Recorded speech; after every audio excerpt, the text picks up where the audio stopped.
Guys আমরা সমস্ত গোষ্ঠী শুদ্ধ মিলে আরামবাগ কেন যাচ্ছি পুরো ব্লগটা দেখো তাহলেই বুঝবে। অনেকটা সকাল সকাল ভাগ নিয়ে আমি মাকে নিয়ে সঙ্গে করে আমরা যাচ্ছি আরামবাগ। আর এদিকে দেখো টোটোই চেপে চুলগুলো উঠছে, পুরো হিরো আলম লাগছে।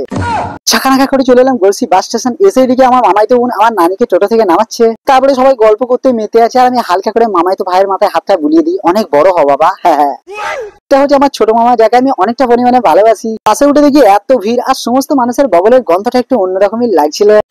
তারপরে আমরা চলে আসি তেলিপুকুর। এত মারাত্মক গরমের মধ্যে যখন এরকম নদী দেখি মনে হয় বাসের জানলা ফানলা ভেঙে একবারে কুদি নদীতে। ঝিঙ্কুর এখন নাচতে নাচতে আমরা চলে আসি আরামবাগে সেই সমিতি মেন পয়েন্টে। তারপরে একটা বড় টোটো চলে আসে আর আমরা সব খেসে ঠুসে টোটোর মধ্যে ভরে যাই। প্রাকৃতিক সৌন্দর্য, তার মধ্যে আবার টোটো ভর্তি ভেড়ার দল, আর কি চাই বস।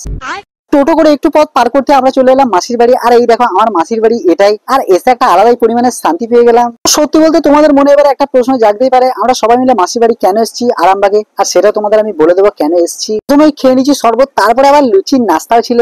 তো দেখো বক বক করতে করতে তোমাদের ভুলেই গেছি বলতে, এখানে কিন্তু আমার দুটো মাসি আছে। তবে হ্যাঁ, আমরা সবাই মিলে মাসির বাড়ি কেন এসেছি, কিসের জন্য এসেছি সব বলবো সেটা নেক্সট পার্টে।